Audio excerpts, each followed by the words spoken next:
Good morning, students. In this session, let us study the poem Still I Rise by Maya Angelou. In this session, we are going to study or understand the life and works of Maya Angelou. We try to understand the racial and gender discrimination practiced in America. We try to understand the ways of Maya Angelou's assertion to come free, and we try to appreciate the imagery used in the poem. After going through this session, we learn the life and works of Maya Angelou. We learn the inhuman ways of oppression practiced in America. We also learn and appreciate her confidence and hope to emerge free from the oppressors. Let us look into the life of Maya Angelou. Maya Angelou is an African American poet. African American poet born in the year 1928. Unfortunately, she was raped by her mother's boyfriend at the age of 7. And she took refuge in mutism. She gave up speaking for a few years after this event. She was so shocked by this event. She was raped by her own mother's boyfriend when she was just 7. So she was terrified, shocked, and she took refuge in mutism. Mutism, as I told you, is maintaining silence, being speechless for a few days. She penned or wrote her first verse or poem when she was at school. She started her writing career at a very early age. She started writing when she was at school. In 1950s, she joined the Harlem Writers Guild. It is an association of black writers. She joined this group in 1950s, and she married and went to Egypt with her husband. She edited an English newspaper there and spent her time as singer, dancer, actress in Egypt. She did so many jobs, not one particular job. She came back to America. After coming back to America, she worked as a teacher, screenwriter, civil activist. Later, she became an author. So, she worked in various fields. And she received many awards for her creative writing, and she died in the year 2014. Some of her poetic works are like this. Why the Caged Bird Sings. It is a collection of poems published in the year 1969. Why the Caged Bird Sings. And Still I Rise is another collection of poems published in 1978. In 1986, he published another collection of poems titled All God's Children Need Traveling Shoes. In 1993, she brought out another collection of poems, On the Pulse of Morning. In 1995, she brought out Phenomenal Women. In 2013, Mom and Me and Mom. And she wrote many other poems and brought out many poems collections throughout her life. Let us see or look into the poem Still I Rise. This poem is taken from our collection of poems titled And Still I Rise. This poem, Still I Rise, a poem of 43 lines. It critiques anti-black racism practiced in America. The poem consists of 7 quatrains and 2 end stanzas. The poem consists of 7 quatrains and 2 end stanzas. At the end of the poem, there are 2 end stanzas, which these 2 end stanzas help to reinforce the theme of indivisible hope, with the phrase I rise being repeated. In the last 2 end stanzas, the word I rise, I rise, I rise is repeated. This repetition of this phrase shows or helps to reinforce the theme of individual hope. It shows the hope of Maya Angelou. She had high hopes. Her hope is very well presented by the phrase I rise, which is repeated at the end of the poem. The poem Still I Rise aimed at the oppressor you by a black lady. The poem is addressed to the oppressor, one who oppresses the black people or Afro-Americans. She addresses them as you by a black lady. She is a black lady, African American. She addresses her white oppressors and she addresses them as you. And she follows the rhyme scheme A, B, C, D for the first 7 stanzas and changed A, B, C, C and A, B, B in the last 2, giving solid ending to the poem. The last 2 end stanzas follow the changed rhyme scheme A, B, C, C and A, B, B. Stanza number 6 brings oppressive issue to climax with hopes. In stanza number 6, she brings the oppressive issue to the climax with certain hopes. Let us see the exploitation of the Afro-Americans in America. Exploitation of the Afro-Americans. Afro-Americans are the black people in America. They are half Africans and half Americans. This poem was written with black slavery and civil rights in mind. When Maya Angelou wrote this poem, Still I Rise, she had black slavery and civil rights movement in her mind. But this poem has an universal appeal. It is not just restricted to black slavery and civil rights movement, but it has an universal appeal. The white people can write bitter and twisted lines about black in history and present them as facts. She begins her poem with these words: the white people can write bitter and twisted lies. Whatever they write about the black people or Afro-Americans, they write twisted lies or bitter lies. Whatever they write is not right actually. They write only the lies in their books and articles about the black people and about the black history, and they present their lies as facts. That is what the white people can do. They are capable of doing it. They mislead the people of this world by writing lies, twisted lies and bitter lies about the Afro-Americans or black people. And they were even the oppressors, white oppressors can overpower and crush the Afro-Americans or blacks. They have the capacity to overpower the black people and crush them under their feet. Even the white oppressors can shoot with the words like bullets.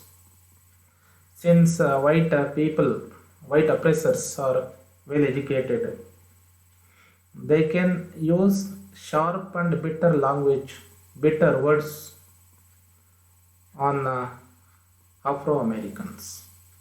They can shoot the Afro-Americans with their words. They can use the words just like bullets.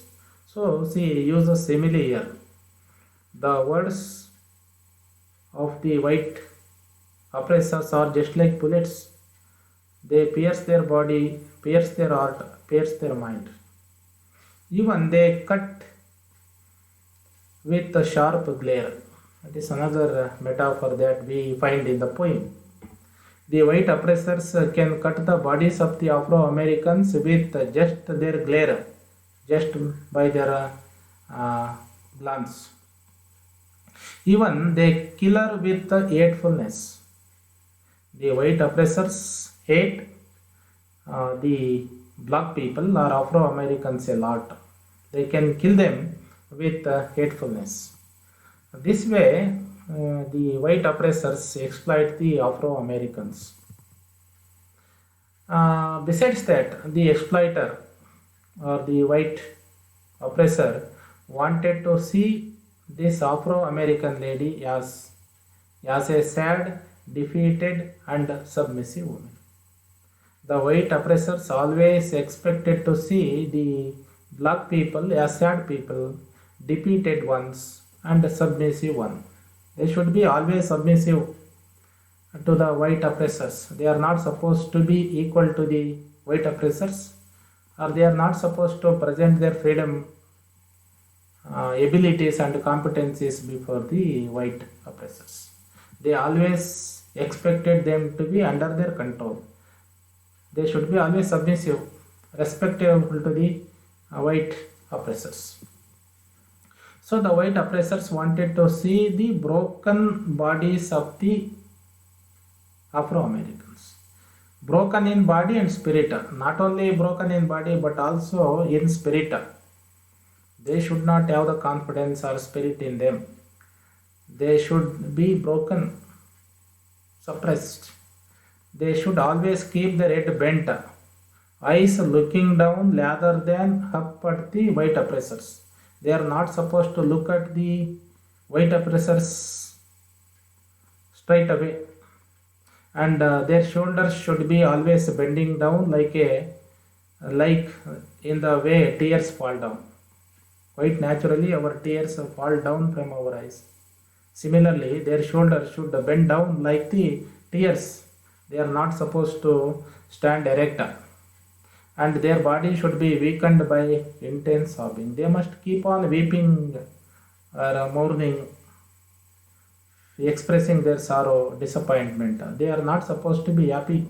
This is the way in which white oppressors wanted to see the blacks or Afro Americans.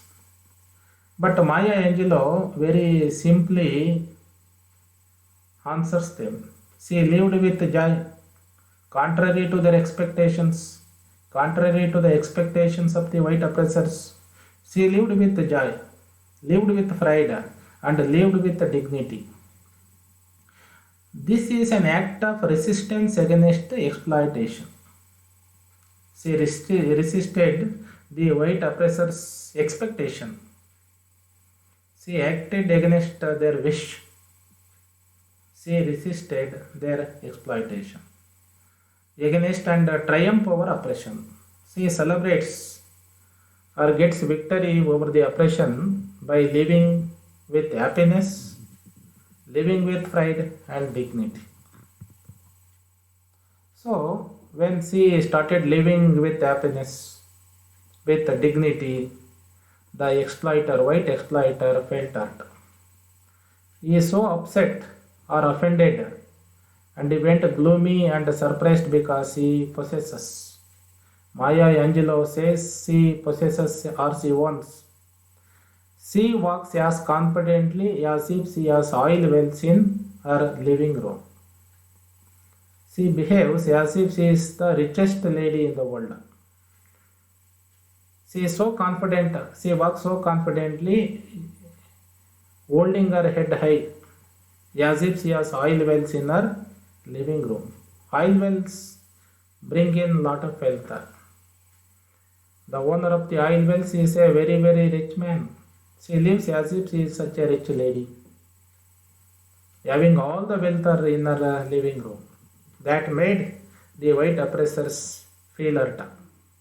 They could not tolerate her happiness, her richness, her resources. She is as happy and proud as if she had the gold mines in her backyard. Maya Angelou lives as if she is very very happy and she feels very proud, as if she has the gold mines in her backyard. Having gold mines in her backyard means to say that she is very very rich. She lives, even though she is not that rich, she lives as if she is such a rich lady. That hurt them a lot. They felt hurt by this. She dances as if she has diamonds between the meeting of her thighs. She dances. Dance is a symbol of happiness. She expresses her happiness by dancing. Her dance is as if she has diamonds between her meeting of the thighs. So she asserts a black woman's richness and womanhood by doing all this in front of the white oppressors and making them feel hurt. She asserts, she defends black woman's richness and womanhood. Black woman is in no way inferior to the white oppressors. She is very very rich, and even her womanhood is also very very rich. She challenges the exploiters. She bravely or boldly challenges the white exploiter. She rises out of the dust, yes, dust rises out of the earth. She tells them outrightly that she rises out of the dust, yes, dust rises out of the earth. Her rise is compared to the rise of the dust out of the earth. Whenever the wind blows, the dust quite naturally rises from the earth. She is a dust for the white oppressors, but even though she is a dust, useless thing, she rises up from the earth just like dust rises out of the earth. She shows her confidence and she challenges them. Even though you suppress me or treat me just like you treat the dust as insignificant one, I am not that insignificant. I am a significant one. I rise out of the earth, even though you suppress me. And she says, just like moons and suns, she rise and come and face the white oppressors, just like the moons and suns which rise every day, appear every day, with the certainty of tides. The tides on the oceans or on the rivers, they keep moving constantly, certainly. They do not stop. So she says, my rise cannot be stopped. My rise is just like the tides on the ocean. My hopes, just like hopes of springing up, her hopes spring up every time she is suppressed. She rises up just like the moons and suns, just like the tides, just like the dust out of the earth. Just as air keeps rising, she rises out of huts of history's shame. Air keeps rising. The air keeps rising in the environment. Similarly, she says, she rises out of huts of history's shame. She is living in small cottages and huts, not in bungalows.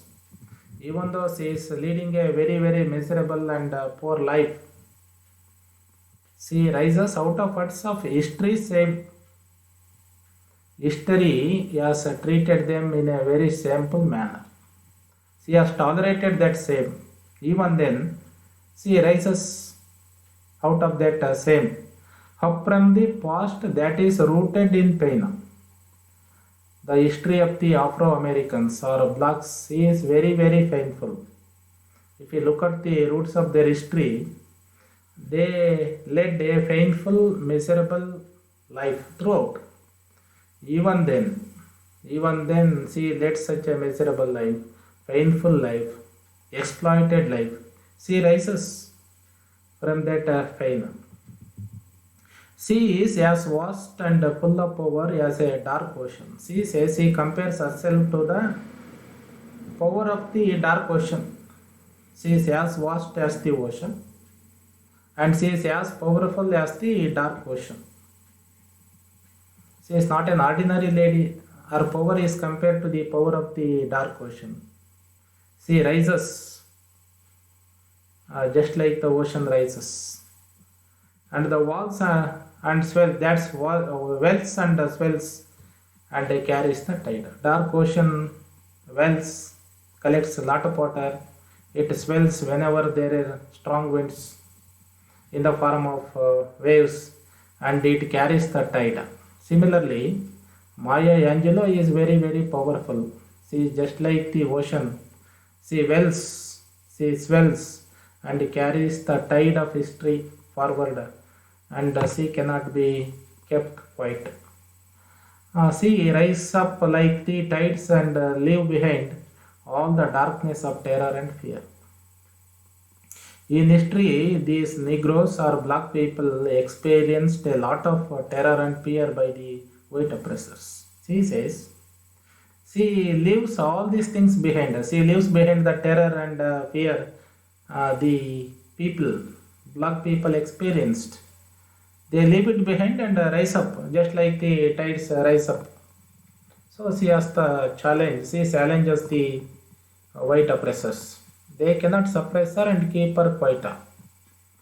And she leaves behind the pain, and she becomes energetic day by day. Enters a bright morning that is full of joyful wonder with a grace she inherited. She tells the white oppressors. Every morning she enters a bright morning every day, leaving behind her pain, miseries, problems that she faced. That is full of joyfulness. She will be very, very happy every day morning when the sun rises. She is very energetic. Joyful wonder with the grace she inherited. She inherited grace from the black people. She experienced a lot of pain. Even then, whenever she gets up, every day is a new day for her, a pleasant day for her. She rises every day, bringing the gifts that ancestors gave. She very clearly or metaphorically says, every day she brings the gifts that ancestors gave. The gifts that their ancestors gave her were are or is the dark color. The color of the black people is the gift. It means to say that they are the dark people. They were given the dark color by their ancestors. She is very proud of being a dark lady, black lady. She has inherited that from her parents, grandparents, or ancestors.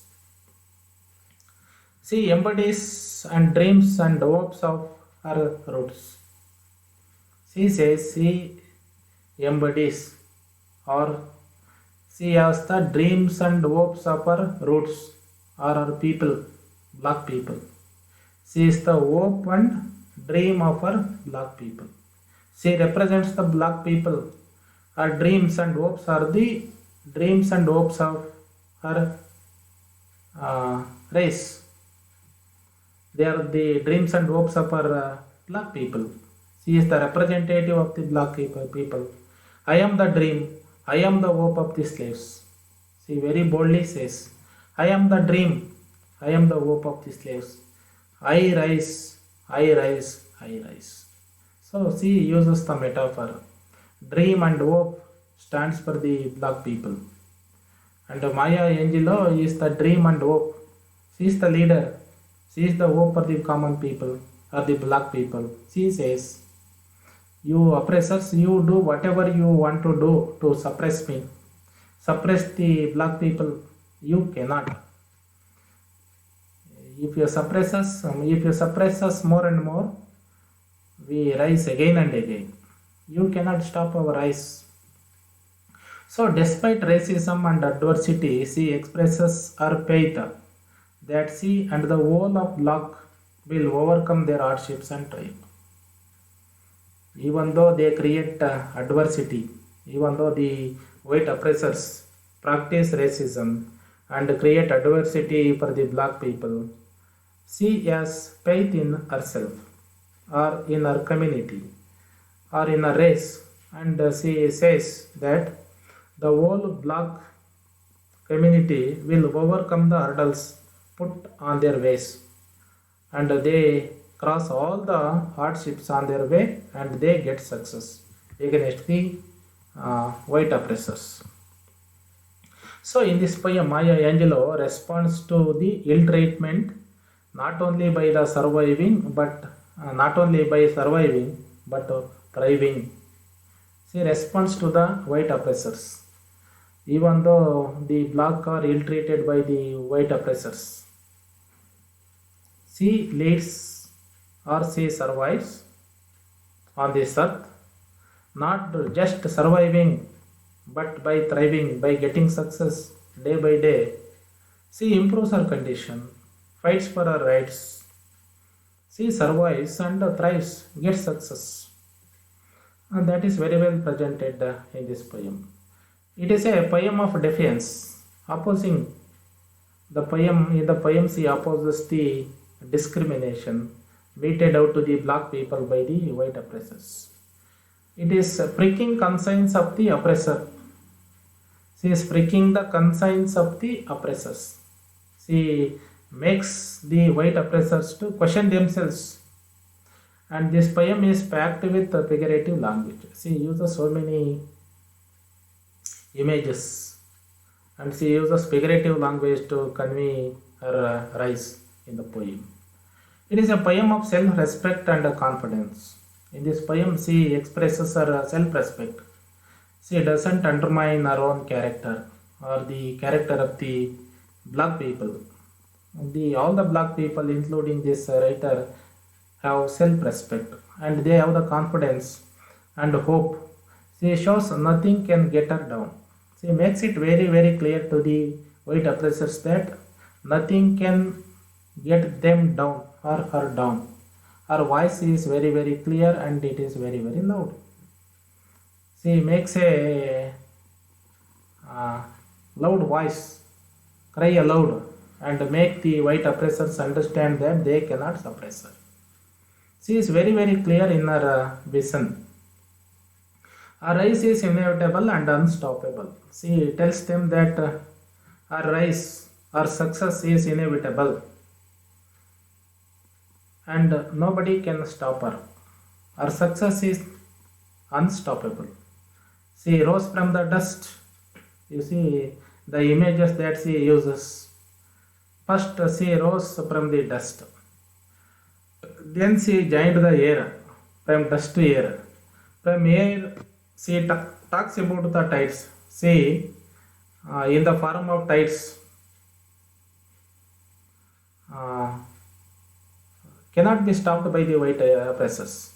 And she rises just like the tides, just like the sun, just like the moon. Nobody can stop her. Nobody can stop the black people getting success. So Nelson Mandela, the leader, one of the very important leaders from South Africa, read out this poem, Still Arise, on his release from the jail. When he was released from the jail, Nelson Mandela read out this poem because he was imprisoned for a long time in jail. When he came out of the jail, he read out this poem, Still I Rise.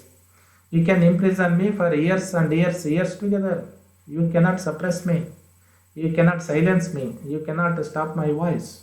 I still rise and rise and raise my voice. It is an anthem for many such people. This poem is just like an anthem and it gives voice to the so many voiceless people. It is an inspirational poem. So let us revise whatever we learnt in this particular poem. This is an inspirational poem. It inspired so many people and even Nelson Mandela was also inspired by this poem. So he recited this poem on his release from the jail. With a powerful repetitive energy, a universal message is conveyed and is a clear positive pulse throughout the poem is felt. The poem has a clear and particular resonance for the black Americans. More broadly, the poem is a rising assertion of the dignity of the marginalized black people and an insistence on the ultimate, inevitable triumph over violence and hate.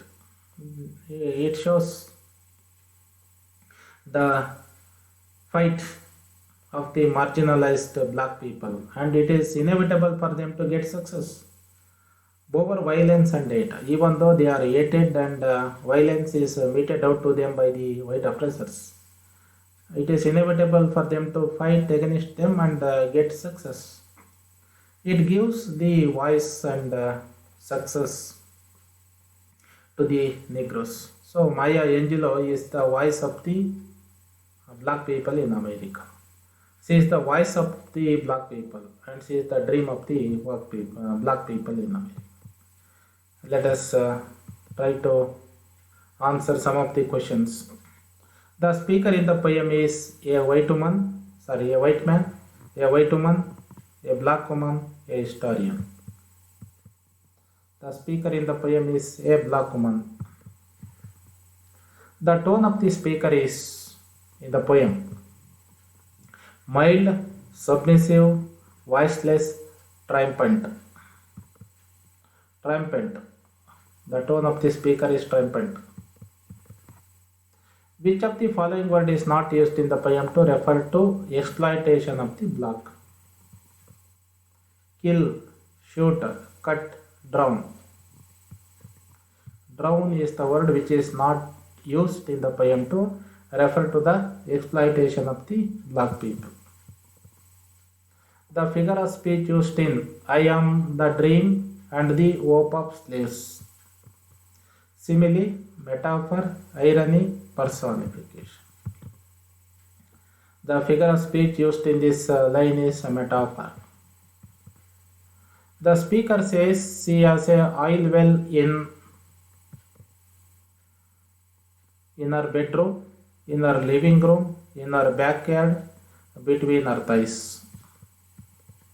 In her living room. These are all the sites that I visited for preparation of this presentation. Thank you for listening.